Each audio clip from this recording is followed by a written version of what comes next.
actually, you know.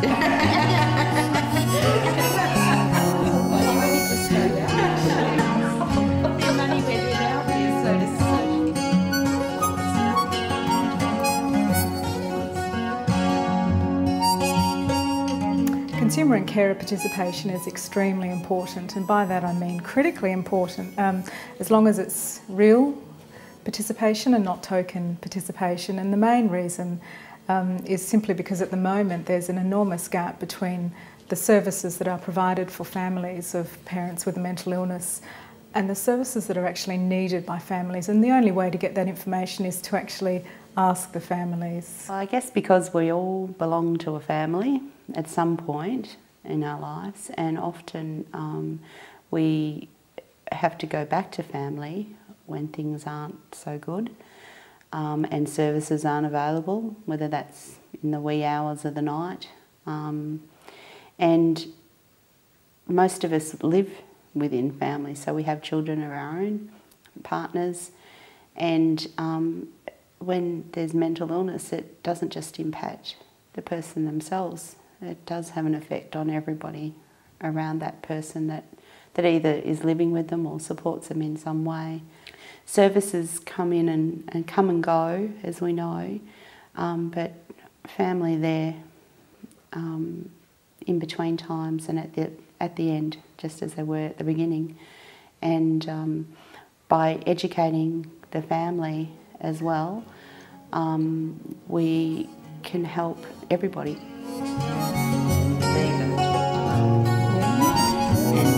And that's how it all goes round, isn't it? So I feel that we have a lot of experience in terms of how to move things along, what to do. Being asked to be a consumer care participant. What I'd say to somebody trying to set up a consumer and carer participation program is they need to be prepared to actually do their research and invest people and time in making sure that they have a very sound framework against which they can develop their program. It's a wonderful concept, but I think people probably take a little bit for granted that it's going to work without actually putting some effort into it, and to actually consult with the carers and the consumers to make sure that they're actually providing what is required.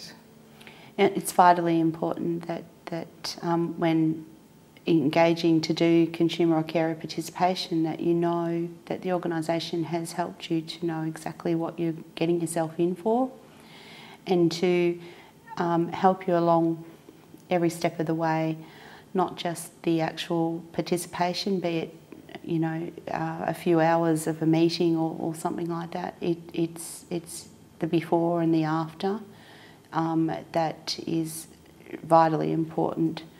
To treat the consumer or carer with respect.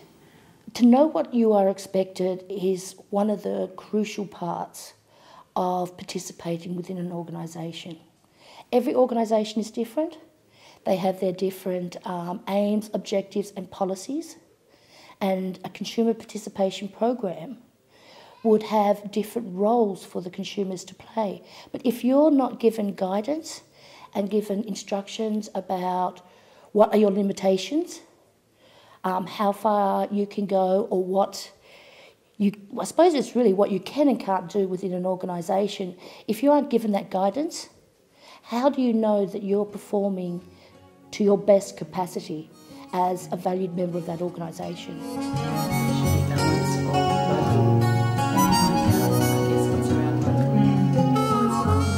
Most people we had there were meant to be there.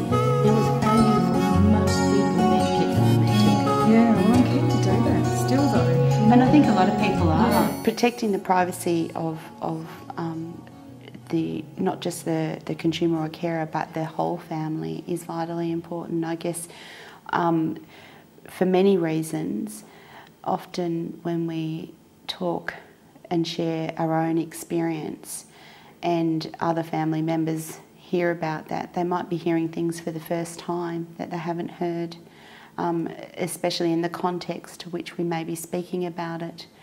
We might also be talking about them. So often as a consumer or carer participant, you might be asked how that's impacted on your family.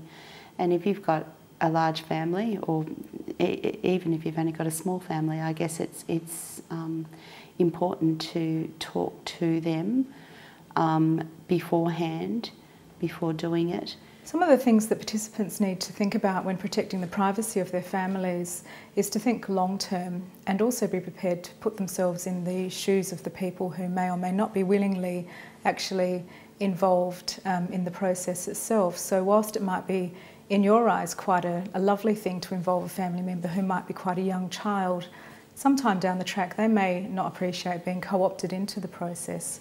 I think we actually do need to put a lot of consideration into those privacy issues. That we can bring value to you, and that might be all we need. There's real action, there's real involvement, not tokenism. Yeah, not tokenism at all. For everyone to look at how we can all work together with our strengths. There's always financial stress when you're living with mental illness, and if you're asking consumers and carers to participate and not bearing in mind that you don't want them to be out of pocket for what they're doing, if they're willing to help in that way, whatever financial help can be given, it should strongly be encouraged. Not only the financial difficulties that they might be having, but also for the value of the person and what they're contributing. Organisations can show respect for consumers and carers primarily by the way that they actually walk their talk when it comes to participation. So doing things that show that they actually value what people have to say, instead of just listening or ticking a box or providing some kind of token framework against which this participation takes place. So actually acting on what people are saying, providing them with feedback, showing them that their input is actually valued is really important. There was opportunities to do a lot more to keep in that way, so that, you know, those sort of bonds and the group connection can continue. Put some structures in place. We've got an email group. I think if you looked at it as a consumer and even a carer participation project, There's still such a small number of people from a cold background, culturally and linguistically diverse background, and Indigenous Aboriginal backgrounds that are participating as consumers. And services really need to engage with these consumers because they have a wealth of knowledge and experience on how to interact with people from their relevant cultural backgrounds. They've got the language experience. They've got the diverse cultural perspectives of mental health and mental well-being and mental illness. One of the reasons is sometimes they feel like the services don't have enough understanding of their cultural needs when they access the service. So these consumer representatives and participants from a cold and Indigenous background can be extremely valuable to create that knowledge and that link. Yeah, I know. I'd love to have spent like a bit of time, we just ran out of time at the end, but talking about what the group was as an identity. making the group a core group that you want to do. But at the same time, I think the part that concerns me is that now we're Being given that feedback about how your input has been or is going to be used is a really important way of sustaining the interest that one has in terms of participating in these programs. It's something that tells you that you're being valued as a person and that your opinion is considered to have some expertise behind it. It's very important. Yeah, I would really encourage people to, consumers or carers, to try a bit of consumer or carer participation. It's not for everybody. It's definitely not for everybody. I think if you give it thought, a lot of thought, you talk with your family about it, and I urge not just your immediate family, but perhaps your parents, aunts, uncles, anybody that you're close to, and listen to their feedback as well. about it, and by giving it a go, you've got nothing to lose, I suppose. I've come across so many workers who've been very appreciative of hearing a lived experience and how it's helped them in their work. And I know at times my children have been really proud of me for speaking up about my illness, and that's nice too, to get that feedback. For my own self-esteem, for my own recovery, it's been an important part of my recovery by being able to speak out and help others so that they haven't had to go through possibly some of the difficulties I've had to encounter. And I guess that's one of the motivations that keeps me doing it. But it's not an easy process, and you've got to recognise that there's going to be some challenges, and there are ways and solutions to overcome those challenges, but unless you recognise them first and look at strategies on how to engage, you won't engage properly. But there's a lot of good opportunities here. For anybody thinking about working in this area and using carer and consumer participation, I'd say to them that it's an extraordinarily valuable exercise, both as a carer for myself. It's been something that means that I feel like I'm giving something back.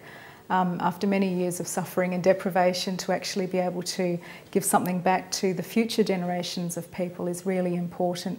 From an organisational perspective, I think it's also equally important because you're getting the experience and the expertise of people who have lived something that the services at the moment don't cater to, and that's such a huge gap in the knowledge within the sector, and it's something that's absolutely critical going forward. And so they're not challenged to actually